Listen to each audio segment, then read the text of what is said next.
The Rule of Jenny Penn. Summary for this film: confined to a secluded rest home and trapped within his stroke-ridden body, a former judge must stop an elderly psychopath who employs a child's puppet to abuse the home's residents with deadly consequences. Directed by James Ashcroft, written by Eli Kent, James Ashcroft, and Owen Marshall. John, this is your pick. Why don't you go ahead and kick things off? All right. I'll watch anything with John Lithgow, let alone him and Geoffrey Rush in the same film. I enjoy Geoffrey Rush too. So I went in blind. I don't even think, well, except for the trailer we watched last week. I didn't watch the trailer. I just wanted to keep it in suspense. Um, John Lithgow, amazing as always. It's a really good thriller. It's a slow, but it's a really good story. I have one practical issue with it that I'll bring up in a little bit here. But Geoffrey Rush's performance, this is really everyone just was really good. Even the elderly folks in the background, even they did their own thing. I even recognized the one he has a real distinctive face. He was in he was one of the Zion guys in the Matrix movies. He was the one with the leader of the mechs. Remember that dude? He had like a real kind of like carved face. Anyways, he didn't have any lines or nothing, but like he was in the background there. Um, I really liked the roommate. What was his name? The Tony, guy from New Zealand, The the Maori former guy. rugby player. yeah, He tried to do what's that Maori A thing haka. that yeah, he yeah, tried to A do haka. that. I was wondering if that's what that was supposed to be, or if that was like yeah, his yeah. team's dance or I something. think so. Otherwise, that joke he makes that about the Maori going to the Oh, moon or whatever wouldn't right. make any sense. So All yeah, right. That you know what that. All right, that makes sense. Cool. Um. So he's worked there. Now he lives there, and he just now started like doing this stuff. Like for the last, he hasn't been doing it long. He said he was inspired by the judge. Saw him at a speech when he was doing some janitorial work, and it like inspired him to like kind of get busy living or get busy dying. And I guess get busy living for him was murdering old people. was he murdering them or just playing fun pranks? Because Oh, fun. Yeah, super fun pranks. he's so Real always up to fun. he's a little stinker in Yeah. this Oh, movie. he's a Always, rapscallion. he's up to no good. You, Dennis the Menace. Take my Oh fist, shit. Yeah, no, John Lithgow was positively uh evil. He was very, very evil in this one. He was just so cruel. Like his cruelty was I've seen him, I've watched him for years. I'm a fan. This was a good part for him. Geoffrey Rush's judge. I love the line, in the absence of lions, hyenas rule. And they mention it a couple times throughout the movie, right? And then there's a point towards like middle endish, like very beginning of the end sequence. Geoffrey Rush, he's deteriorated. He's in the common room just after the haka, and he's laughing like a hyena. And there, you hear the hyena um sound effects and stuff like that. That was awesome. You see him laughing like crazy. That was creepy and awesome, but that was like a good defining moment. It gave me Bubba Hotep vibes Oh, in definitely. that sense, right? I was I getting That's mean, what a this felt like to me. right, Yeah. not just because it's in an old Mm-mm. folk home, but No. like the camaraderie of them. sense of staff. Like, doesn't it seem like there was like in Bubba Hotep there was like barely any staff. That's how they were able to This have was all a this. huge place. This place had insurance requirements, and that is where my practical issue comes in, you guys. Not once. No, nothing was mentioned. Well, let's check the security footage. Yeah, Seriously? You mean to tell me in there's that no place that alarms. houses No, Right. right? No alarms. No one said, "Hey, I was on the desk that night." It's not even a security guard half the time. It's a nurse watching the monitors. I know people that have worked there. I've like been there to visit and stuff, and there is, even when I was a kid, there was never not a video or a security camera. Or a log of doors opening, right? Yeah. A place like this has a lot of security because they can't have these people just wandering off and dying like that one woman did. Like, Right, oh, right. And also that too. So she was too short to reach the thing, right? All right, the investigation. She's too short to reach the thing. How can she get out of there? There's no stool out here. It was just there were moments where I couldn't suspend my disbelief because was it intentional? Like, was how I did he sub? get? How the fuck did he get back into the house after that? Like, without anybody noticing him because he was covered in mud and He he went didn't and took a no shower. They tracks just or cut. nothing. They just cut Yeah. that right out. Right. There Like would have fuck been it. Oh, somebody. There would have been old yeah. ladies waiting for breakfast in the hallway or whatever. Somebody would have saw it. That's all. I really dug the moments he panicked because he was like a baby when he was like under, against the wall. But yeah, that everything else was good about the movie. Good soundtrack. I feel like I heard a little bit of Night of the Living Dead, that like a low droning. It's at the very beginning is that type. Do you know what I'm talking about? I've seen it a million times, and I can hear it in my head, but I can't really, Anyways, it's the very first musical note in Night of the Living Dead. So, excuse me. Anyways, I gave this one a 7 out of 10. Uh, Acting was good. I just felt like I couldn't suspend disbelief at all. There was no, even if it was like he was able to erase the cameras every night. Okay, even if there was something to explain something, like, come on, guys, there's no Yeah. way in no believable reality that these You people know, they easily could have done that too with him he had working there keys all to the everywhere. years. He could Yeah, have Well, had a yeah. way. they showed that box of keys. He had a box of key Mhm. cards and stuff. So there's I, definitely I just think that's just too big of a yeah. little point to not address. Yeah. Well, he What was would have been the problem of doing one more scene that just showed him erasing footage or something? You know what I mean? Yeah. If he had all the keys Watching, just anyways. watching the playback or something. Right. Yeah. yeah, I just think that he would have got caught whenever that old lady when he let that old lady out because like they would have been like, who unlocked the door? She couldn't get it. Like you said, she couldn't reach the lock. Who unlocked the door with their key card in the first place? They would have some sort of log of that. Like there would be a direct link, I would Well, think. it would have been her key card, I think. Well, she didn't have he had an all access key card. That's why he panicked Because she whenever. had it on her. But how did Yeah. he get back out through the fence if she couldn't get through that fence? Didn't he He go all the lifted way the lock. back in? He lifted, so he got back, realized he had her door key and not his. So that's like one of the panicky moments I liked for him. Yeah. He goes back outside. He goes, the inner door was unlocked, or he unlocked it from the inside. It was probably just a regular turn lock, as lax as these people are. And he went, undid the latch. It's one of them tall pull up latches. Opened the door, ran out to the muddy area there, and got his card back. Guess that's right. Popped hers Uh, back. that there are some shit like that. Like if you've ever even been to a nursing home, you know that everything you have to buzz through every fucking area, and they keep people separated. So, Yeah.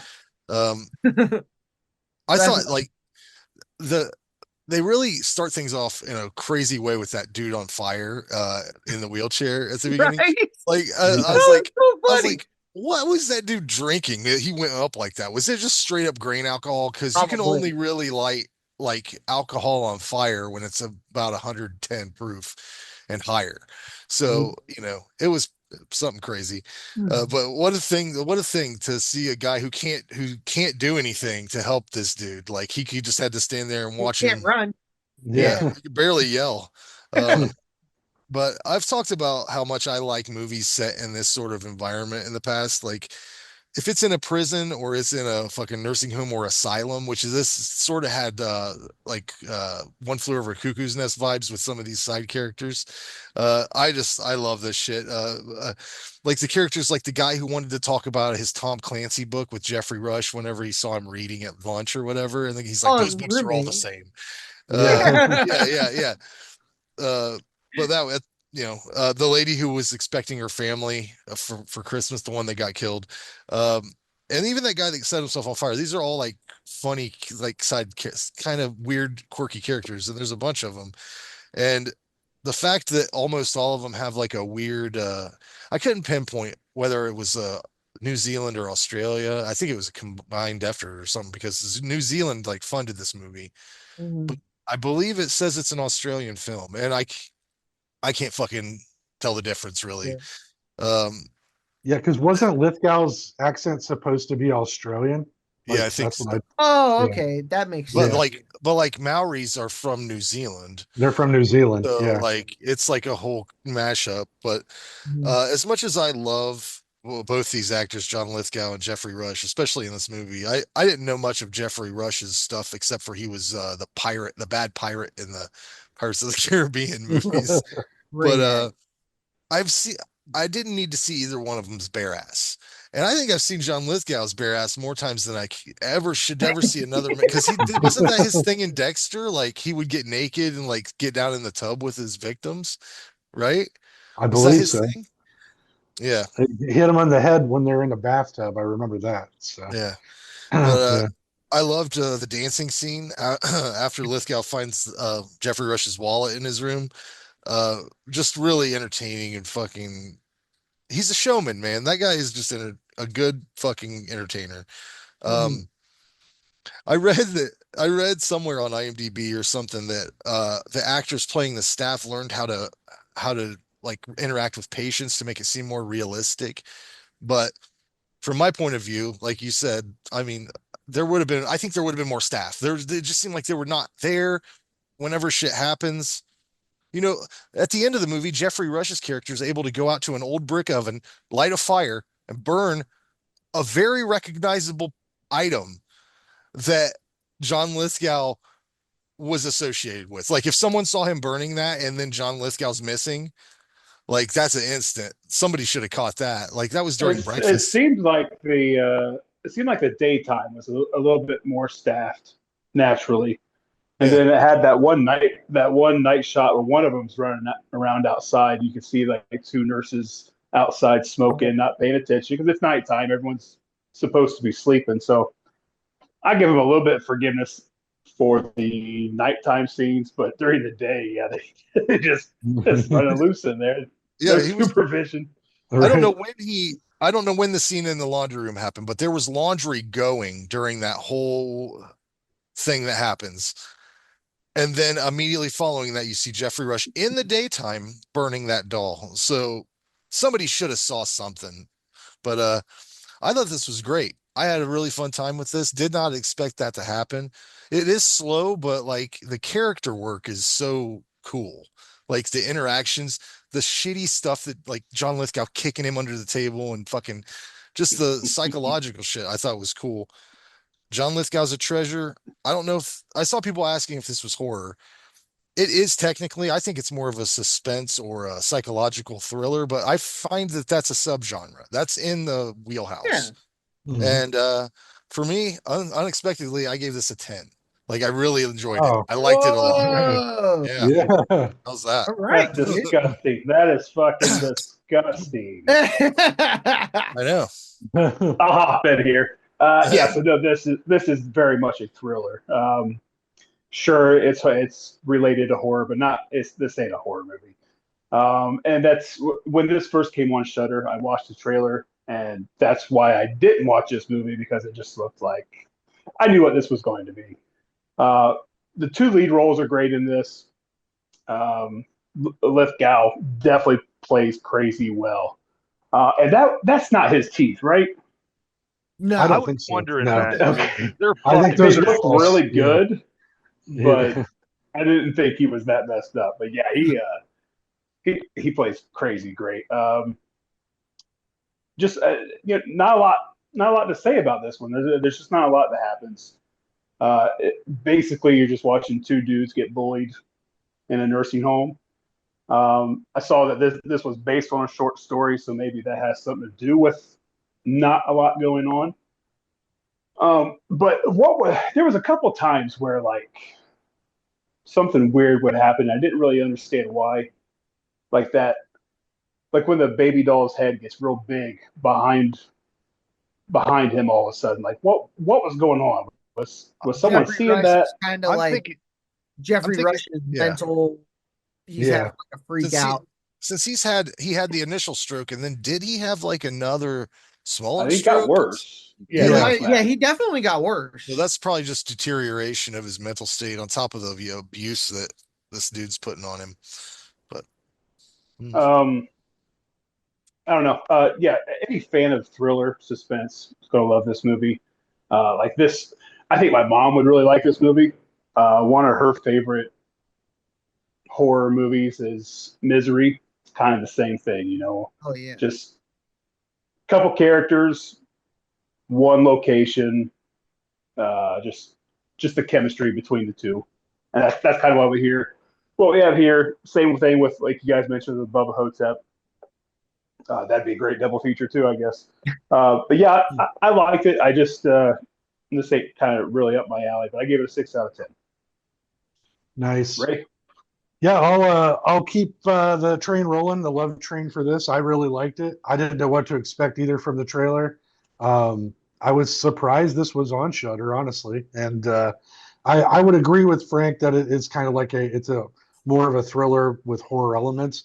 I don't know about you guys, but getting older, I start thinking about it because I've been to these facilities for family, and it's like a fucking nightmare in there sometimes, and it's They're one of my terrible. it's one of my fears, honestly. I'll be honest with you, especially the isolation the movie shows you that some of these people have. That's my fear is I go in there and there's nobody to talk to and some fucking asshole torments me. I can't do nothing about it, you know? It's pretty crazy. But yeah, John Lithgow, phenomenal. Jeffrey Rush, phenomenal.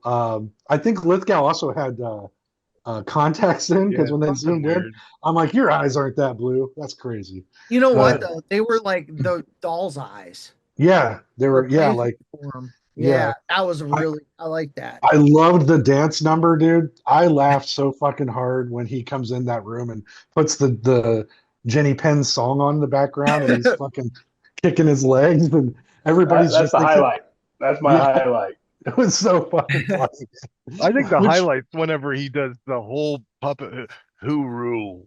who rules? Oh yeah. Liquorazzo. That's the best part of the movie. Just so fucking like Licarasso. I don't think I was prepared for how just batshit crazy this movie was going to be. Like it is fucking crazy. And the opening, I love the opening with the judge. I love that we get to see him before he is in this place because it shows you the amount of power he gave up being in there. You know, like he was a powerful, no nonsense dude, and now he's relegated to just some asshole we feed soup to. You Yeah, know, like that's another thing too. Like, kind of going with the with what would really happen is if a judge has a stroke and has to go into a rehabilitation center, they're not just going to blow off a judge and not believe that someone is No way. they treat yeah, him like he's just a crazy person that They he really doesn't know what did. yeah. he's talking about. Yeah. I mean, It- you Oh, go you're just like Randy old. said, you go from a But the judge to other just dude a had worked lunatic. with them. You know, the other dude John Lithgow had worked there for evidently. I thought he was just a resident there forever, but it makes more sense that, like you guys said, he worked there and then he became a resident. Right. So, yeah, So all but those people, so he had them all fooled. All the staff, they thought he was this lovely man with this now crazy puppet thing that is like a mental break kind of. I think he was using that whole thing as. I think he eventually had a mental break, but I believe that this is why one of my things I did a con. I wish there was a bigger backstory, because I wrote it in my head as I was watching. When we see all the pictures, I was like, maybe he didn't want to leave this place because he didn't have anybody, and so he got in there by pretending, and then he just became mental by being there. It doesn't make The sense. Oh, like Shining deep popped in my undercover. head. Oh yeah. The I was Shining, suspecting. I exactly. Grady, was you waiting. were the caretaker. I Yeah, was waiting exactly. on. I was waiting on that part when they were panning to just go back further and further and further to where it would be too. He would be like a ghost. Like Like that. the I thought they ghost. were going to do a paranormal thing there. All right. But what a great movie. I mean, the doll was creepy as fuck too, and I did like some of those shots that Jason was mentioning with where we're seeing like from his point of view of just crazy shit happening because he's deteriorating. Just really smart. There are some plot holes, and it clocks in at an hour and 43 minutes. I think it could have been easily an hour and 35 and been a little tighter. I think some of the stuff went on a little too long, in my opinion. But I had a great time. This is one I would watch again, and I'm recommending it to people that I know that haven't watched it. So I gave it an 8 out of 10. Uh, I'm gonna go ahead and I want to do a little extra thing here. I found a 1-star review, and I just wanted to read it just because I didn't know how everything was going to go. Why not? Uh, this one is titled "Horror." Really, complete lack of common sense with a British accent, which is not true because I mean this guy's already confused. He's already wrong right from the get go. Yeah. uh, So the man who used to work there and is now a patient, but nobody can see that he's clearly abusing and beating the crud out of these other patients. In one scene, he's kicking the judge in the leg repeatedly, and the orderlies don't see that. But the second the judge raises his voice, here come the orderlies to whisk the judge away and punish him for getting upset that he's being abused. Movies nowadays completely lack common sense. There would obviously be cameras or other forms of security in an institution like this. The fact that they mentioned TikTok tells us that this movie is probably based in 2025, which also tells us that cameras and phones are everywhere, which then leads us to the conclusion that this movie went out of the way to completely obliterate any form of common sense. It's almost comical for this movie to have anything remotely above 3 stars. God, this is just awful. People have got to stop rating based strictly on acting and not actual storyline. John Lithgow and Geoffrey It's Rush are excellent actors. Aside from that, you really can't really give this movie a good rating. it's a flaw for sure. He pointed it out. We're all aware of it. We already talked Yeah. about it. I But still good like lord, that it. doesn't discredit the entire movie. Yeah. Like the Even the good lord. almost cinematography alone. almost every story written from the beginning of time to right this second has some sort of illogical situation Oh that yeah. the writer maybe left in there by accident, or that is just something they thought would be plausible. So to whoever that guy was, fuck you. That's all I'm saying. Yeah. Fuck Yeah. you.